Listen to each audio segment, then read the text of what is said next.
Hola, buenas tardes. Bienvenidos sean una vez más a esta transmisión de su programa El Simichat.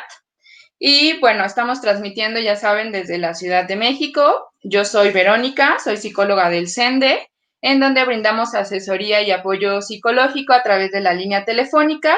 Estamos las 24 horas del día en el 800-911-6666 en la opción número 3. Cualquier duda o situación, ya saben que se pueden comunicar. El servicio es totalmente gratuito. Y bueno, el día de hoy, creo que ahorita todavía no se conecta mi compañero, mi colega, que invité para platicarnos el día de hoy, el maestro Andrés Vidal. Y bueno, les vamos a platicar hoy de un tema que creo que ahorita pues no es que esté de moda, sino que estamos viviendo una realidad, que son pues los efectos del trabajo desde casa y las clases virtuales, de cómo todos los efectos que van teniendo en nosotros. Andrés, muchas gracias, te agradezco que estés aquí. Y bueno, me gustaría que primero te presentaras, nos hablaras un poquito de ti, qué es lo que andas haciendo, y después arrancáramos un poco con el tema. Claro que sí. ¿Me escucho bien? ¿Me escucho bien? Sí. Sí, te escucho, gracias. Perfecto. Bien, pues soy Andrés Vidal Rivera, soy maestro de Antropología Social por la Escuela Nacional de Antropología e Historia, licenciado en Psicología por la Facultad de Psicología de la UNAM, y actualmente doy clases en la Facultad de Ciencias Políticas y Sociales, en las carreras de Comunicación y Relaciones Internacionales, y estoy haciendo mi proceso doctoral en la Escuela Nacional de Antropología e Historia. Me dedico a la investigación, a la docencia.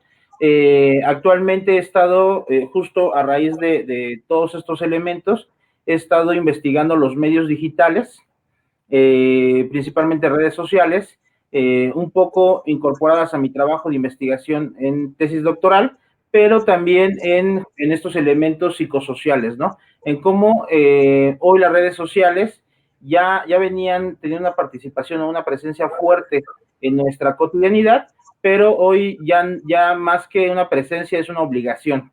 El sujeto transita de un apartado físico a un apartado digital, y al transitar de lo físico a lo digital comenzamos a ver una serie de explosiones psicológicas bastante fuertes, enfocadas principalmente en la interacción. Entonces, por ahí, en eso ando. Claro. Entonces, como verán, o sea, un expertazo muy preparado, de verdad.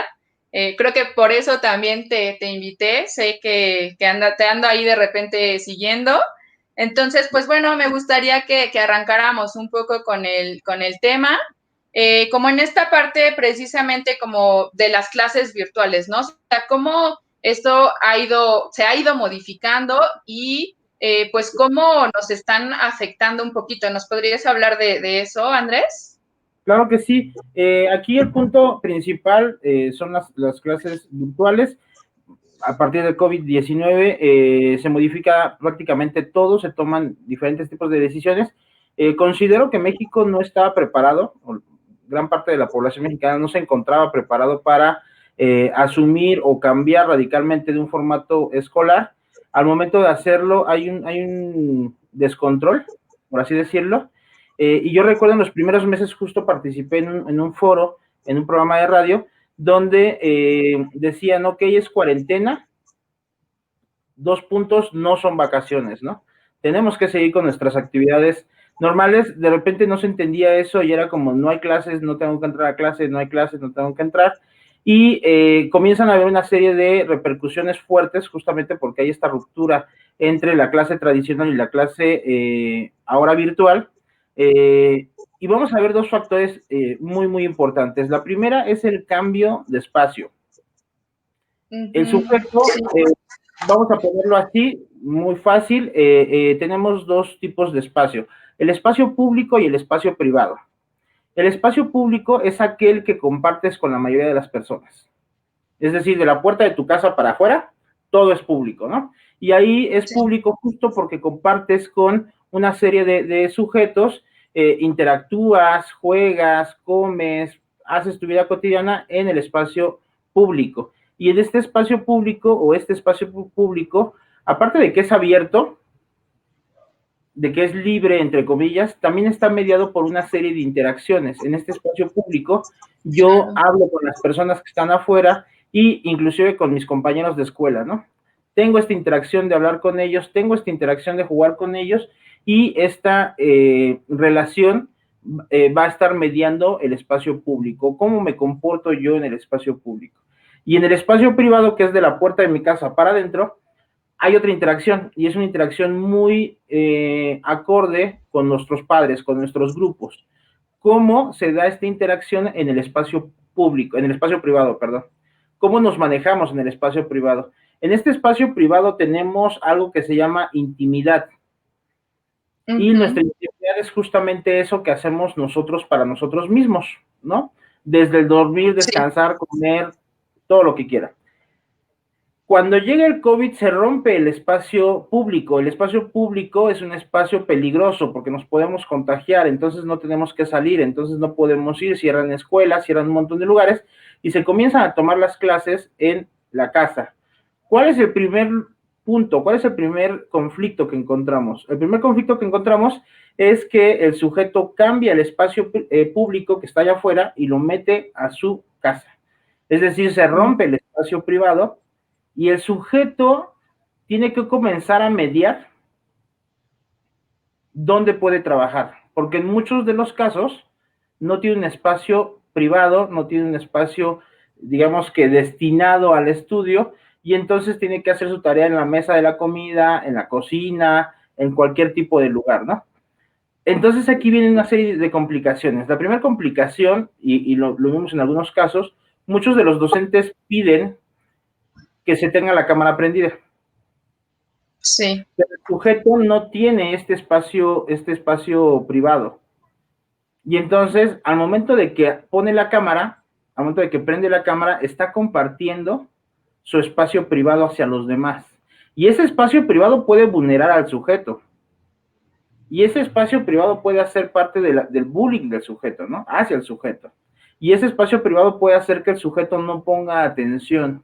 Y aquí en este vamos a ver otro de los obstáculos muy fuertes, que supongo que todos los que nos están escuchando no son exentos, o espero que algunos sí, que no sean exentos a esto. Este espacio que tengo ahora de estudio, que ahora voy a estar interactuando con mi familia, y que si yo prendo la cámara, muy probablemente puede exhibir a alguien de la familia desayunando o haciendo alguna otra actividad, pero también va a estar mediado por los ruidos, por toda la diversidad de ruidos que se encuentran alrededor de nuestras casas.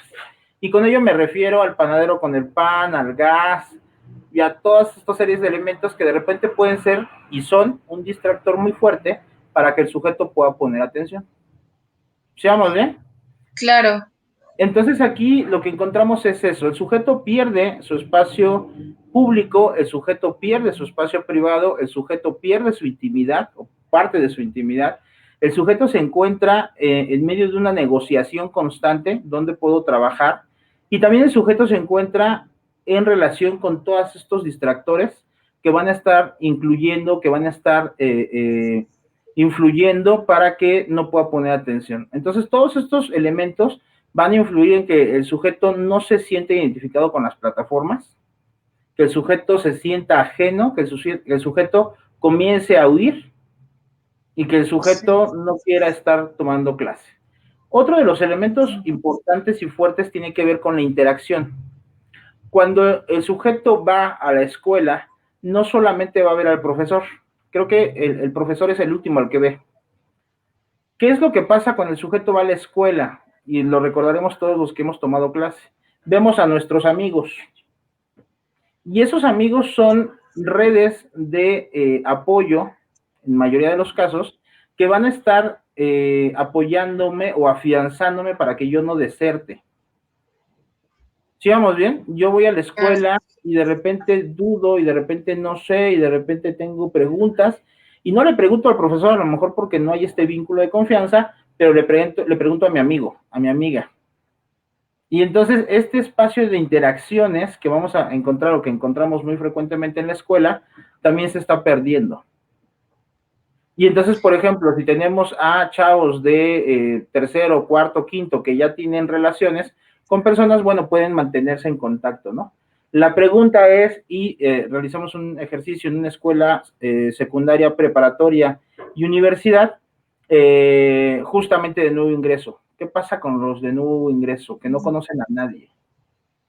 Y de repente sí había una sorpresa, sí había un miedo, sí había un desconocimiento, y esta posibilidad, porque así lo comenzamos a marcar, si existía alguna posibilidad para que el sujeto pudiera mantenerse en la escuela o salir o desertar, comenzaba a ser muy latente la posibilidad de desertar. Justo porque el sujeto no tiene estas condiciones de permanencia, estas redes de apoyo, estos amigos, estas personas que lo puedan estar acompañando para que se mantenga en clase, ¿no? Entonces ahí es muy importante identificar esos primeros elementos. Claro. No solamente es tomar clase en línea, sino todo lo que rodea al sujeto mientras toma las clases en línea. Claro. Perdón que te interrumpa. Yo pienso precisamente ahorita que mencionas, digo, esto es como una parte de los que a veces tienen ese acceso, ¿no? También a internet, a una computadora, porque también he escuchado y creo que sobre todo cuesta un poquito más en en la primaria, ¿no? Que a final de cuentas quienes están ahí y estos otros factores que decías que creo que están ahí envueltos también, pues son, ¿no? Una parte que uno se tiene que volver autodidacta y no lo sé, pero yo creo que aquí en México es algo que a la mayoría nos cuesta trabajo, ¿no? Como que siempre esperamos recibir del otro algo de ese conocimiento y a partir de eso a nosotros buscar. La parte de que, pues, los papás, ¿no? En estos casos de primaria y secundaria, pues ahora son quienes te tienen que apoyar, ¿no? Y que la parte entonces también que decías de repente, pues todos los distractores que hay, porque creo que también esa parte de la intimidad que tenemos, nosotros cuando salimos a ese espacio público era, ¿no? Como muchas personas que podrían estar teniendo alguna situación ahí, me salgo de mi casa y ahí me distraigo. Y entonces, ¿qué pasa ahora? ¿No? O sea, si de por sí de repente el conectarme con toda esta información, ir a la escuela, es difícil cuando yo tengo problemas, cuando tengo problemas y no me puedo salir de ahí, creo que eso lo puede complicar un poquito más, ¿no? Con esto que mencionabas. Sí, justo, y ahí también vamos a encontrar esta posibilidad última que tú mencionas en cuestiones digitales, ¿no? En cuestiones de tecnología y en cuestiones de diferentes cosas.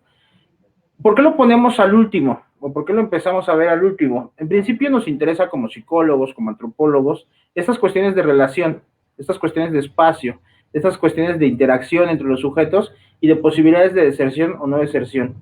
Algo que encontramos mucho, y estoy hablando desde secundaria, preparatoria y universidad, que los sujetos tienen un vínculo muy fuerte con la tecnología.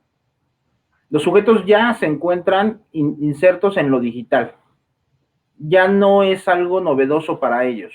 El hecho de decir, vamos a trabajar con correo electrónico, vamos a trabajar con Classroom, vamos a trabajar con Moodle, vamos a trabajar con cualquier plataforma, no es algo que para ellos se les haga complejo. ¿Vamos bien? Sí, concuerdo contigo, los sujetos de repente tienen muchos problemas con los instrumentos, ¿no? ¿Desde dónde me voy a conectar? Y si la señal es buena o no es buena, ¿no? Porque también la señal influye en que yo pueda prender mi cámara o no pueda prender mi cámara. Y de repente el hecho de que prenda mi cámara o no prenda mi cámara también puede influir en la calificación o en la relación, etcétera, etcétera. Pero, repito, estas partes de la conexión en los estudiantes al menos no es algo nuevo. Ya estaban ahí. ¿Qué es lo que pasa con esto? Pues el hecho de estar interactuando con una computadora no es igual, y ahí viene otra vez este cambio, no es igual a que yo esté interactuando con el profesor directamente, que puede tener esta parte de cercanía, esta parte de relación, o con mis compañeros, ¿no? ¿Qué pasa cuando yo no entiendo algo? ¿A quién le pregunto? Y entonces de repente este chance de no poder preguntar, de no poder mencionar que tengo dudas, de no poder hacer una serie de cosas, viene a complicar justamente este desarrollo del sujeto en las clases, ¿no? Claro. Esa es la parte. Y Andrés, aquí, perdón, te voy a detener porque vamos a ir a un corte. Ya ves que se nos va de volada este espacio. Claro ya sí. Saben, 800-911-66 en la opción número 3. Y bueno, cualquier duda, situación, nos pueden escribir, pueden llamar y con mucho gusto. Ahorita regresamos, vamos a un corte. Va.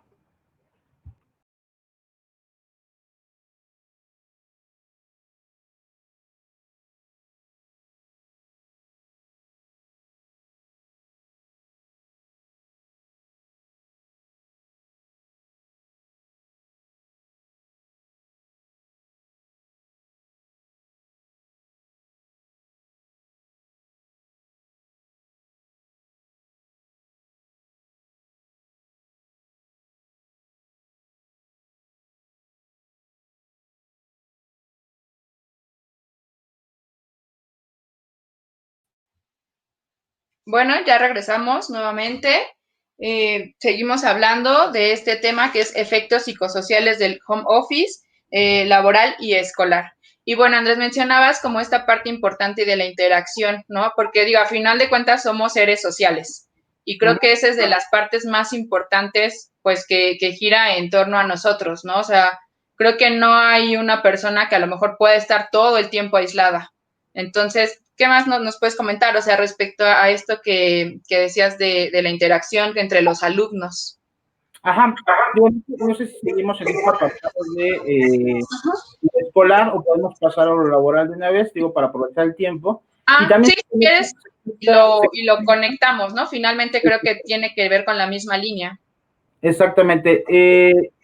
Y se conecta mucho en esta parte de la interacción, donde el sujeto va a estar buscando a su par, o va a estar buscando a su igual, por así decirlo, con quien pueda compartir, con quien pueda interactuar, con quien pueda resolver dudas, con quien pueda jugar, con quien pueda distraerse, etcétera, etcétera, y de repente lo pierde, ¿no? Y lo pierde en este punto. Una de las cosas que nos preguntamos en este proceso de investigación es que se gana a partir de la conversión de lo físico a lo digital. Hay puntos nuevos, hay puntos novedosos, hay puntos que se puedan ganar. Y entonces comenzamos a hacerlo, pero ahora desde el home office, desde las personas que trabajan, que de repente se anuncia la cuarentena y sus trabajos son enviados a casa. El home office no es nuevo, otra vez, no es nuevo, es algo que se viene haciendo. Sin embargo, en México no era tan aplicado, ¿no? Aquí podemos empezar a identificar que uno, el home office es, o más bien México es de los países con más carga laboral prácticamente en el mundo. Trabajamos en promedio 8 horas al día en una jornada normal de trabajo, pero podemos ver que hay sujetos que trabajan de 8 a 10 horas al día y sus traslados normales los podemos hacer en una media de 1 hora, hora y media. ¿Sí vamos bien? Entonces el sujeto de traslado hace 3 horas y trabaja entre 8 y 10 horas. Entonces prácticamente pasa todo el tiempo de su día, de su dinámica afuera. Se levanta muy temprano, tiene que hacer traslados largos, tiene que hacer jornadas de trabajo muy fuertes, regresa a su casa y este regreso a su casa también implica la inversión de mucho tiempo. ¿Qué es lo que pasa con el home office? Se rompen los traslados, se rompen los movimientos. Y al romperse eso, el sujeto percibe, estamos hablando de la percepción, que tiene una ventaja. ¿Por qué tiene una ventaja? Porque está ahorrando 3 horas de su vida y lo que gastaba en pasajes. Y ahora no tiene que ir a la cafetería porque tiene la cafetería al lado de su escritorio, que es la cocina de su casa, ¿no? Y comienza a utilizar mucho esta parte digital, esta parte tecnológica. Sin embargo, vamos a tener aquí dos grupos diferentes, o lo podemos poner en tres grupos diferentes. El primer grupo son las personas, trabajadores que están haciendo home office, pero que no tienen una relación, que digamos que viven con sus papás o que viven solos y que pueden hacer este proceso de home office. Aquí tenemos un punto bastante interesante porque, al igual que los estudiantes, tienen nula relación o nula interacción con otras personas. Sí. Tiene 3 horas más, tiene 2 horas o 3 horas más para hacer cosas, se levanta un poco más tarde. Sin embargo, el sujeto comienza a dejar de percibir a qué hora se conecta y a qué hora se desconecta. Y estamos hablando de un fenómeno de conexión, porque es el tiempo que le inviertes al trabajo en el cual estás conectado frente a una cámara haciendo diferentes tipos de cosas, y en otro punto estás conectado en tu celular, en tus redes sociales y en varias cosas que también estás haciendo. Entonces hay un proceso de conexión. ¿A qué horas te conectas? El sujeto se levanta a 8 de la mañana, se conecta 8:01. Y el sujeto se duerme a la 1 de la mañana, se desconecta a la 1:01, ¿no? O sea, pasa prácticamente todo el tiempo que está despierto, pasa todo este tiempo conectado, enganchado a una red. El sujeto deja de percibir a qué hora se conecta y a qué hora se desconecta. Ya no tiene un traslado, pero tiene un punto de conexión y un punto de no conexión. Y resulta que después de su hora o su jornada de trabajo, quizá a alguno les ha pasado, siguen mandando correos o siguen contestando correos o siguen contestando solicitudes o siguen preguntándole a sus invitados del programa que les manden cosas, ¿no? Ese tipo de situaciones que se pueden dar fuera de nuestros horarios laborales. Y entonces, ¿por qué se dan fuera de nuestros horarios laborales? Justo porque dejamos de percibir a qué horas estoy entrando y a qué horas tengo que dejar de trabajar, ¿no? El sujeto en muchas ocasiones se siente culpable, se siente responsable de estar conectado. Es que tengo que estar conectado, pero ya son las 8, pero es que tengo que estar conectado. Pero ya son las 9 de la noche, sí, pero me llegó un correo, entonces lo tengo que contestar. No hay esta percepción de entrada y de salida, que de repente teníamos mucho. ¿Sigamos bien? Otro grupo importante son las personas que tienen familia. Y estas personas que tienen familia tenemos a dos, hombres y mujeres, indudablemente, ¿no? O los diferentes tipos de relaciones de pareja que se puedan dar o que puedan existir. Pero aquí vamos a tener algo muy marcado, porque la mujer que trabaja en home office y tiene hijos, tiene una triple carga laboral. Triple carga laboral. Su carga laboral como empleada, que tiene que estar haciendo una serie de cuestiones en el hogar. Una segunda responsabilidad como madre, que tiene que educar y que tiene justamente, y se vincula mucho con los estudiantes, que tiene que estar supervisando un poco qué es lo que hace su hijo, qué es lo que hacen sus hijos en esta parte de educativa, ¿no? Y que de cierta manera tiene que acompañar en este proceso, pero durante lo acompaña, también tiene que estar trabajando. Entonces tiene que ahí mezclar dos puntos muy fuertes. Y la tercera, toda la carga de cuestiones familiares, en temas de quehacer, de comida, etcétera, etcétera, que en muchos casos no es una responsabilidad compartida con sus parejas, ¿no? Que a pesar de que tendría que ser compartida, que tendría que ser parte de todos los que conviven o todos los que cohabitan en un espacio, no se da así. Y entonces hay una carga de trabajo muy fuerte hacia las personas. Y por otro lado, también lo que empezamos a identificar a partir de ciertos estudios estadísticos es el incremento en dato en violencia de género dentro de los espacios familiares. Entonces sí, dices, ok, lo que ganamos en el home office, lo que ganamos de tiempo, lo estamos invirtiendo inmediatamente en todo lo que se tiene que hacer dentro de la casa. Entonces, de cierta manera, tampoco estoy ganando ciertas cosas. Y por último, esta parte de la interacción. ¿Qué es lo que pasa con la interacción que tenían las personas con las demás personas de su trabajo? Muchas veces nosotros estamos en un trabajo, y a lo mejor les ha pasado, y están en este trabajo y generan redes de amistad. Y entonces, o inclusive redes, no sé, amorosas o algo por el estilo, ¿no? Y entonces tú no estás en este trabajo porque te paguen súper bien. O tú no estás en este trabajo por las condiciones. Tú estás en este trabajo porque existen personas que te mantienen ahí. Porque creas redes, porque creas lazos, porque creas una serie de elementos de interacción que van a estar aportando constantemente. ¿Qué es lo que pasa con el home office? ¿Cómo se dan estas relaciones con las demás personas si no es a través de un chat o a través de un WhatsApp?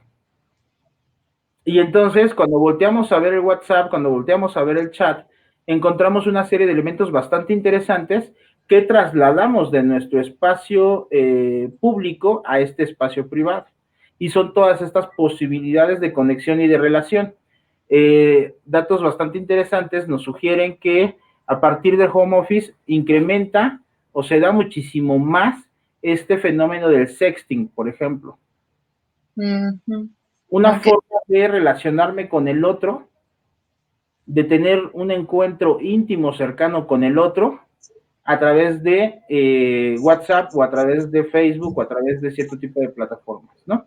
El sextear hoy es una forma de interactuar y es una forma de inclusive romancear y es una forma de cortejo y es una forma, etcétera, etcétera, etcétera. Crecen muchísimo el uso de ciertas plataformas digitales relacionadas con parejas. Y crece muchísimo el uso de redes o de plataformas digitales para ver películas. Y ya conocemos toda la lista, ¿no? Netflix, Amazon, HBO, etcétera, etcétera. Y entonces el sujeto está buscando, ¿qué nos está diciendo con esto el sujeto? El sujeto, uno, está buscando entretenimiento, está buscando distracción, está buscando relajarse y descansar en cierto punto, pero dos, también está buscando mucho esta parte de interacción. El sujeto ser humano, el sujeto social, busca constantemente interactuar con otros sujetos, busca la relación con otros sujetos y busca esta conexión con los sujetos y el mundo. El problema de esto es que está cambiando o se modifica completamente algo que podemos nombrar como tiempo y dos como velocidad. ¿Qué pasa con el tiempo de los sujetos? Y ahí entraremos en el siguiente segmento. No sé si tenemos un poquito de Antes, tiempo. como de precisamente, ahorita que decías como esto de buscar las interacciones a través de esas redes, hace ya como un mes platicaba con un amigo y me decía, es que, o sea, sí quiero estar a veces platicando con alguien, pero también ya me harté de estar solamente, ¿no? Por medio de la plataforma de Facebook, de WhatsApp, de Instagram. Entonces, ahí me parece como algo muy, muy paradójico porque creo que, ¿no? Es real, o sea, uno ya se cansa de estar todo el tiempo en la computadora, de estar todo el tiempo recibiendo esos mensajes, ¿no? Del trabajo, de las reuniones. Entonces, ¿cómo es que, ¿no? O sea, se compensa como esa situación del, pues sí estoy harta, pero también quiero, ¿no? Tener esa interacción, pues, humana. Exacto, pero es que aquí, por ejemplo, vamos a tener estos dos puntos de interacción. Uno, la interacción que tú tienes en tu trabajo y que es algo monótono que tienes que hacer, que tienes que cumplir y de repente justo, ¿no? El estar conectado te implica mucho estrés, te implica mucha ansiedad y llegan puntos donde los sujetos comienzan a presentar niveles grandes de depresión, ¿no? Uh-huh. Y ya teníamos la depresión laboral antes, ya teníamos la quema del sujeto laboral antes de la pandemia. Tampoco es nuevo. Con esto se empieza a incrementar muchísimo. El sujeto ya no quiere estar conectado en el trabajo, pero sigue estando conectado con las personas. Por eso lo mencionaba así. El sujeto pierde noción de la conexión, pero no solamente la conexión laboral, sino la conexión en completo, ¿no? La conexión desde el punto uno que se levanta y es bien, bien interesante. Primer cosa que hace el sujeto en su día es revisar redes sociales. Primera cosa, en una encuesta que realizamos preguntamos qué es lo primero que haces o cuál es la primera red social que visitas cuando te despiertas, ¿no? En su mayoría fue Facebook. ¿Qué haces en Facebook? Opción A, revisas el muro en general. Opción B, revisas el chat para ver si tu crush te mandó mensaje. Opción C, revisas el perfil de alguien más. Opción D, revisas tus recuerdos. ¿Cuál crees que fue la más seleccionada por los sujetos, por los usuarios? No sé, yo pensaría, y tal vez porque es algo que yo hago, ¿no? Yo lo asumo desde ahí, revisar mis recuerdos y a veces revisar el muro. Ok. Primero que hace el sujeto, revisar los recuerdos. Uh-huh. Y esto te habla de este vínculo, ¿no? Con lo que está pasando, con lo que viviste en los años pasados, con lo que estás viviendo, inclusive en retrospectiva, comparar qué es lo que estaba pasando hace algunos años y qué es lo que está pasando ahora, cómo lo estás percibiendo. Y justamente en cómo lo estás percibiendo de repente, en este proceso de reflexividad, vamos a hacer este ejercicio muy interesante. Cuando yo voto, en este momento que hay una crisis mundial. Oye, pero a ver, dame un segundo porque otra vez ya estamos para el corte. Entonces, ¿qué te parece mejor? Ahorita lo retomamos en el siguiente bloque. Vamos a mandar saludos rápidamente a Miguel Muñoz, Lucy Soto, Lili Lemon, Adriana, Miguel Muñoz, que siempre está aquí, muy, muy atento. Y bueno, ahorita vamos a ir con unas preguntas y unos comentarios muy interesantes que ellos realicen. Ya saben, 800-911-6666. En la opción número 3, estamos las 24 horas, apoyo psicológico. Vamos entonces al corte y regresamos en unos minutos. Va que va.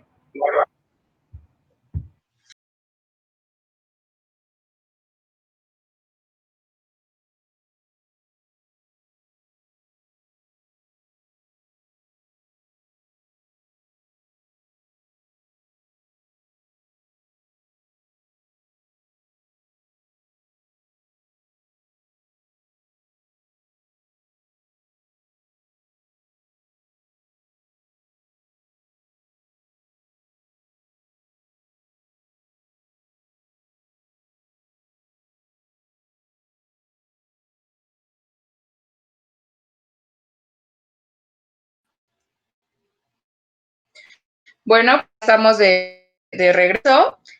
Bueno, mencionando como algunos comentarios que han estado realizando. que bueno, hay una pregunta que dice, ¿cómo lidiar con el estrés de las múltiples responsabilidades en casa, ¿no? Lo que ya decías, home office, hijos, hogar, entre otros. Miguel Muñoz nos comenta, creo que el problema del home office es establecer los horarios. A largo plazo puede aumentar el sobrepeso por falta de traslados en la oficina y dice, separar bien la comunicación del trabajo con lo personal, ¿no? Esa es una pregunta, pero bueno, me gustaría como que continuáramos con esto que mencionabas, ¿no? Acerca de este ejercicio de reflexividad. Me gustaría que lo retomaras.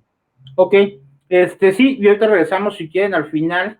El tiempo aquí se va como agua. Espero que nos de al menos tener un bloque para justo contestar estas preguntas o interactuar con los que nos están viendo. Por cierto, muchas gracias por estar conectados a estas horas, por acompañarnos y pues ya. Este proceso de reflexividad es bastante interesante y el proceso de reflexividad es ver hacia atrás, hacia nuestro pasado y ver hacia adelante, hacia nuestro futuro, a partir de lo que estamos viviendo en este momento. Lo que nos dice la teoría es, cuando yo estoy pasando por malos momentos, en el presente, cuando mi presente es problemático y mi futuro es oscuro, es incierto, yo volteo a ver al pasado y el pasado se pinta sumamente bonito. Y entonces tenemos una frase en Facebook que quiero retomar, que dice, éramos felices y no lo sabíamos.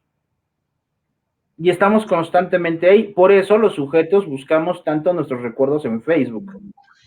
Para saber qué estaba pasando, para saber cómo estaba pasando, para saber con quién interactuaba. Y después de estos recuerdos comienzan a salir mensajes y te acuerdas y entonces posteo, etcétera, etcétera, etcétera. ¿Sí vamos bien? Cuando mi presente es favorable, cuando yo estoy estable en este momento y de repente mi futuro se ve prometedor, se ve tranquilo, se ve estable, se ve bien, mi futuro, mi pasado, perdón, cuando yo volteo a ver al pasado, este pasado se ve no tan bonito, no tan pintoresco, no lo pelo tanto, ¿sí vamos bien? Porque justo me estoy enfocando hacia el futuro. Ahorita en este momento en el que nos encontramos, que justo es la pandemia, que es un elemento incierto, que de repente nos guardamos en marzo, abril, y dijimos, no pasa nada, para mayo salimos, ¿no? El problema es que no sabíamos en qué mayo, si en mayo del 20, en mayo del 21 o en mayo del 22. Claro. Y hay una incertidumbre ahí tremenda del sujeto. Esta incertidumbre es la que nos lleva justamente a ver constantemente nuestro pasado, porque el futuro no lo podemos ver, porque no sabemos cuándo vamos a regresar o cuándo no vamos a regresar. Porque hoy todos los indicadores nos dicen que próximamente vamos a regresar a rojo sí o sí. Y entonces a partir de ahí nuestro pasado se vuelve completamente hermoso. Repito, éramos felices y no lo sabíamos. Y entonces a partir de ahí es donde el sujeto se coloca frecuentemente al buscar estos recuerdos, al enunciar estos recuerdos y al vivirse a sí mismo a partir de estos recuerdos, ¿no? Esa es la parte interesante de este trabajo de reflexividad. Pero ahora continuamos con estos elementos y quiero meter aquí dos bastante importantes. El tiempo y el espacio, el tiempo y la velocidad. ¿Qué es lo que pasa con el tiempo y qué es lo que pasa con la velocidad? Si nosotros nos preguntamos inmediatamente qué es el tiempo y qué es la velocidad, bueno, pues son dos medidas físicas que ocupamos para medir determinados tipos de cosas, ¿no? El tiempo lo podemos medir en horas, la velocidad la podemos ver en kilómetros, no sé, ¿no? Sin embargo, hay un tiempo y hay una velocidad psicológica. El sujeto, dentro de su estructura psicológica, tiene una estructura del tiempo y tiene una estructura de la velocidad. ¿Qué pasa con el tiempo? Nos dicen los autores que trabajan este tema, que el tiempo principalmente está relacionado con cambios, con eventos. Yo sé que pasó el tiempo, por ejemplo, ahorita, porque ya se acabó el programa. Y entonces yo sé que ya pasó una hora. Y esa hora, y tú lo puedes constatar, querida Vero, está pasando muy rápido. Y de repente estamos hablando y ya viene el otro corte, y ya viene el otro corte, y ya viene el otro corte. El tiempo pasa muy rápido. Pero llegan momentos que el tiempo puede ser muy lento, que puede ser muy detenido, que puede ser muy pausado. Y aquí el tiempo, este tiempo que se puede dar o que se puede percibir a partir de los eventos, no es el mismo tiempo el tiempo de espera para ver a tu novia o para ver a tu crush que el tiempo en el que estás con él, ¿no? Claro. Dice Pablo Neruda, es tan corto el amor y tan largo el olvido, ¿no? Ese tipo de situaciones nos está hablando del tiempo. Y este tiempo se está modificando porque no lo percibimos, porque no hay un acontecimiento general. Antes, por ejemplo, para una entrevista o para una plática o para una ponencia, el sujeto se preparaba, salía, llegaba, esperaba, compartía, interactuaba, se daba la entrevista, salían, platicaban, se iban a comer, pasaban cierto tipo de cosas. Ahorita ya no está pasando nada de eso. Y podemos ver muchos sujetos que desde la parte educativa, por ejemplo, se están graduando, pero ya este proceso de graduación, este proceso de examen, este proceso de múltiples situaciones, este rito que de repente describía Turner, viene a cambiarse completamente. Ahora en los espacios virtuales no hay una sala de espera, no hay un contacto, no hay una relación. Te conectas, no te conectas.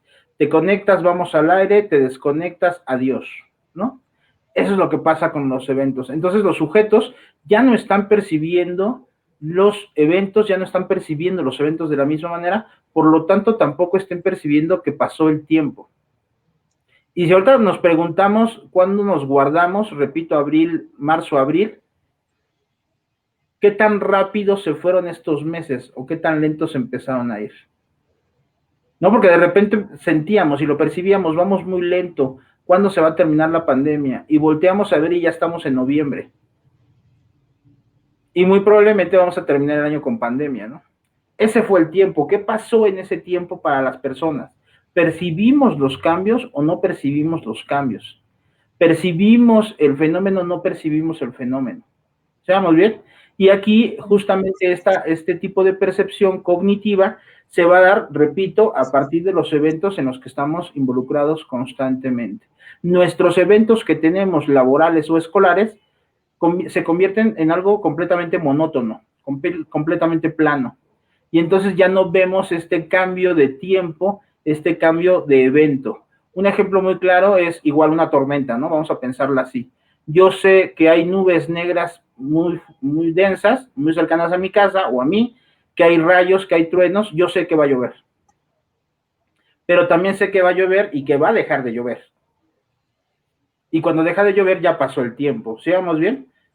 Al no percibir estos cambios, no estoy percibiendo que cambie el tiempo, que pase el tiempo. Y eso pasa con el sujeto confinado. Y del mismo modo, la velocidad. ¿Qué es lo que pasa con la velocidad? El traslado, ¿cuánto tiempo hago de mi casa al trabajo? ¿Y qué pasa cuando voy tarde? ¿Y qué pasa cuando hay tráfico? ¿Y qué pasa con la movilidad en una ciudad tan estresante como la Ciudad de México? Y de repente estos traslados venían a marcar. Yo sé que tengo que levantarme a las 5 de la mañana porque si no me levanto a las 5 ya no me da tiempo, porque la velocidad es muy rápida, al menos de desayunar y de llegar a mi trabajo. Ya no me da chance, ¿no? Yo me tengo que levantar a ciertas horas, ando corriendo, ando movido, llego, hago lo que tengo que hacer y me regreso.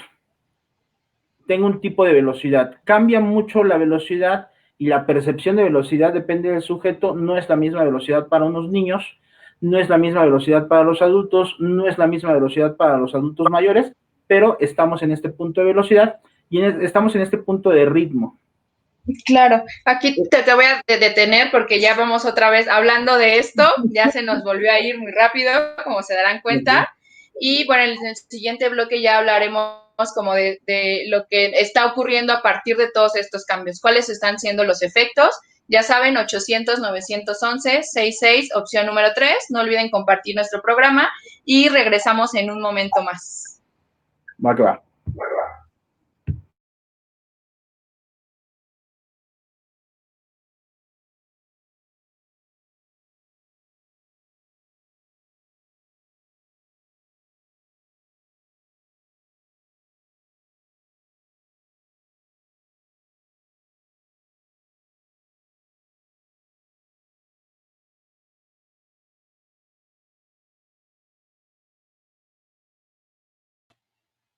Y bueno, ya estamos en nuestro último bloque. Gracias por los que nos están viendo.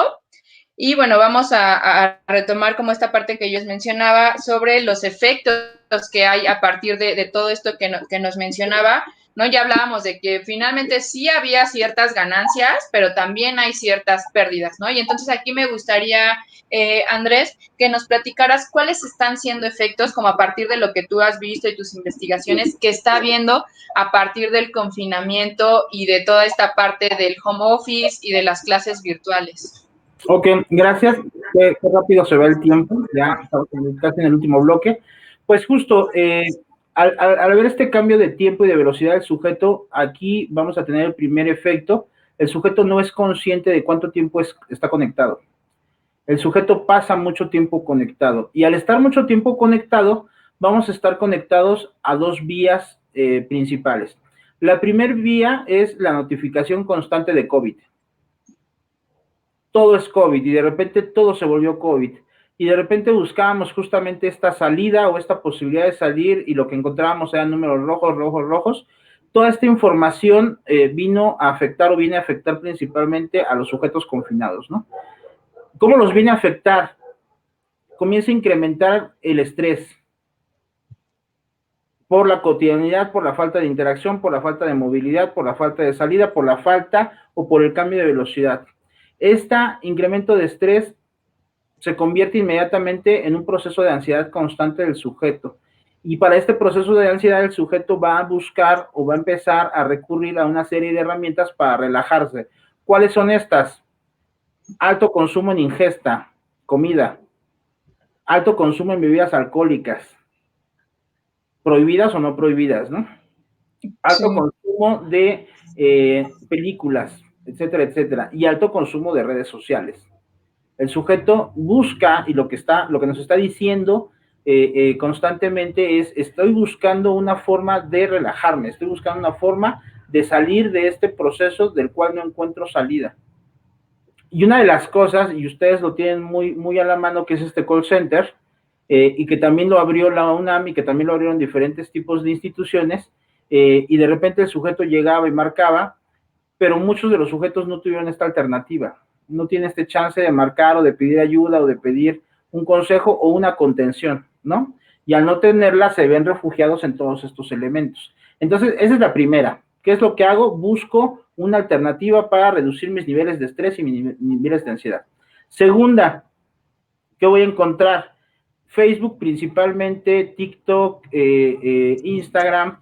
Empezamos a encontrar una serie de indicadores, memes, frases, etcétera, que invitan, entre comillas, o empujan al sujeto a hacer cierto tipo de actividades.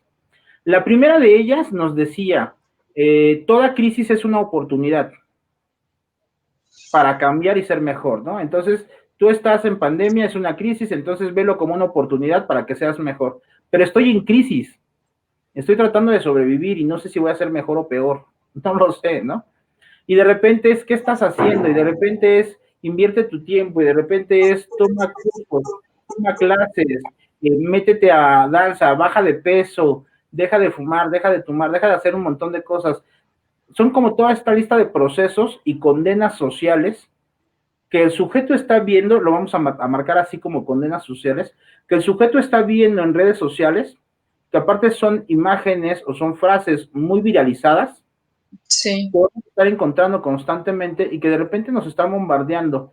Y parece ser que es lo que tengo que hacer. Y entonces, este sujeto que está vinculado, que está atrapado en la red, de repente se siente triste, de repente se siente ansioso, de repente se siente deprimido, justamente porque pasa el tiempo y no está haciendo absolutamente nada de lo que dice Facebook.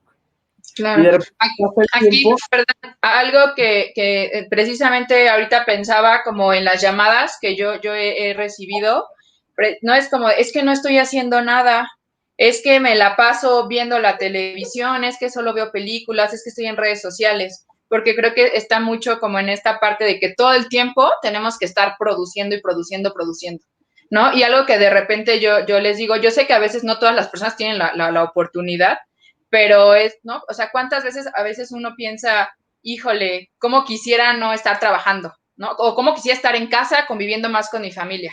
De repente, sí, claro que pueden ser oportunidades, pero a veces hay que ver, ¿no? Desde dónde nos podemos conectar, porque tampoco es tan fácil que yo les diga, ay, pues convive con tu familia, pues ya estás con ellos, ¿no? O sea, tampoco es tan fácil. Y también parte de esto es que muchas personas que llaman a la línea de repente es que me siento como más enojada, o sea, estoy teniendo pleito con todo mundo y no sé por qué. Entonces yo precisamente hago como este recuento y por eso también creo que es tan importante este tema, que yo les digo, pues es normal en el sentido de lo que estamos viviendo, ¿no? O sea, ¿cómo no te vas a sentir así si dejaste tu rutina, si dejaste ver a tus compañeros de trabajo, de clase, ¿no? Ya no puedes ir a los lugares a donde ibas y que además a eso de repente, el otro día estaba en un curso, nos decían, es que no solamente hay que revisar lo que ha pasado de la pandemia para acá, ¿no? Muchas personas traen duelos, traen situaciones y entonces es todavía sumarle más a ese peso, ¿no? Y a veces, te digo, no sé, como esta parte de, es que no sé qué tengo, ¿no? Y es, a ver, mira, a ver, ¿no? O sea, voltea a ver más bien qué es lo que está sucediendo en tu vida y que ahorita el efecto ya después de tantos meses, como decías que algunos lo han notado, otros no, que rápido, que muy lento, pero que finalmente es el resultado de esa suma de todos esos factores que mencionabas, ¿no? Y algo sumamente importante y que tenemos que dejar sumamente claro, que tenemos que marcar, y yo creo que la psicología, estos programas que están enfocados en la atención psicológica, tienen que concentrarse en la difusión de la posibilidad del sujeto de decir que está mal. El sujeto no puede decir me siento mal. El sujeto no puede decir estoy mal en este momento. Porque si lo digo, lo manifiesto, la pregunta es, ¿a quién le puedo decir y dónde lo puedo manifestar? Redes sociales.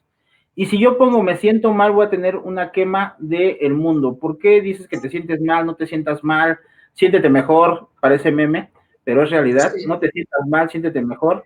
Pero toda esta condena de las personas diciendo todos estamos mal, tú no te puedes sentir mal.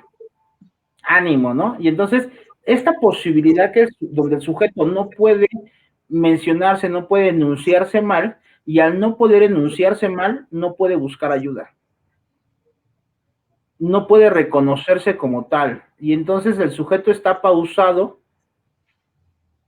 en estos procesos de tiempo y de velocidad, y está pausado en un proceso donde está consumiendo constantemente cosas que tiene que hacer en las redes sociales y cierto tipo de condenas, ¿no? Entonces, estás fallando como sujeto, entonces no estás viviendo bien, entonces no estás aprovechando lo que tienes, entonces eres un mal agradecido, etcétera, etcétera, etcétera, ¿no? La psicología en este sentido está muy vinculada en este proceso, ¿no?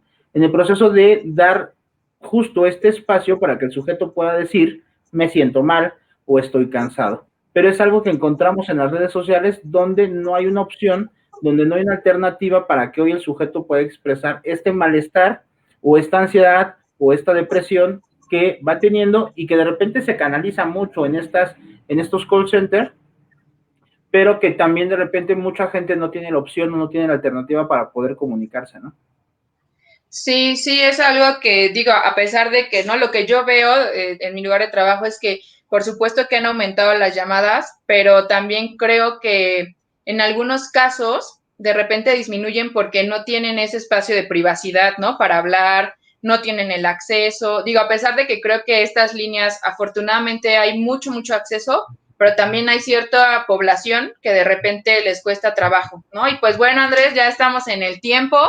Te agradezco mucho, de verdad, se fue súper, súper rápido, pero creo que ya tienen como una pauta también para ver por qué me estoy sintiendo como me estoy sintiendo, ¿no? Y de pedir ayuda, o sea, creo que esa es la parte importante, saber qué es lo que tenemos estas opciones de, pues, creo que ahorita no solamente está la línea telefónica, he visto algunos más que son a través inclusive de WhatsApp, de Messenger, ¿no? Donde se les brinda una breve orientación, pero eso es lo importante, que se den cuenta que no están solos, aunque lo parezca, que siempre hay otras personas que los van a escuchar, que los van a poder entender. Y pues bueno, Andrés, te agradezco muchísimo este espacio que te diste, sé que fue un poco difícil, pero de verdad te lo agradezco infinitamente, mucho gusto en compartir este espacio y pues no sé si quieres decir algo más ya para despedirnos. No, pues muchísimas gracias por la invitación, gracias a las personas que nos acompañaron, Es importante identificar cómo andamos en nuestra salud mental de día a día. Y una recomendación así breve que de repente siempre me hacen, ¿cómo le hago para bajar estos niveles de estrés, de consumo y demás cosas? Una alternativa muy interesante para salud mental, para antes de dormir o inclusive en general, es no utilices el celular al menos 1 hora antes de dormir. Yo sé que parece imposible, pero inténtenlo. No utilizar el celular al menos 1 hora antes de dormir y no utilizar el celular al menos 2 horas después de que te levantaste. Ok, muy No, bueno. no lo agarres, déjalo ahí, checa 2 horas y después de esas 2 horas, ¿por qué? Porque tienes que pasar este proceso interno tuyo. Claro. Si tú te levantas o tú te acuestas y estás bombardeado con estas noticias, la posibilidad de descanso va a ser nula. Claro. Entonces, es una recomendación bastante interesante, repito, yo sé que parece imposible, pero de repente es importante hacerlo. Y pues Claro. muchísimas gracias por la invitación, espero volver a vernos en algún momento y pues aquí Claro. ando. Muchas Muchas gracias. gracias, Andrés. Ya saben, 800-911-66, opción número 3. Ya saben, dejen el celular un ratito para que podamos al menos ir bajando esos niveles. Saludos a todos y muchas gracias por conectarse. Que tengan una linda tarde. Hasta luego. Bye bye. Bye.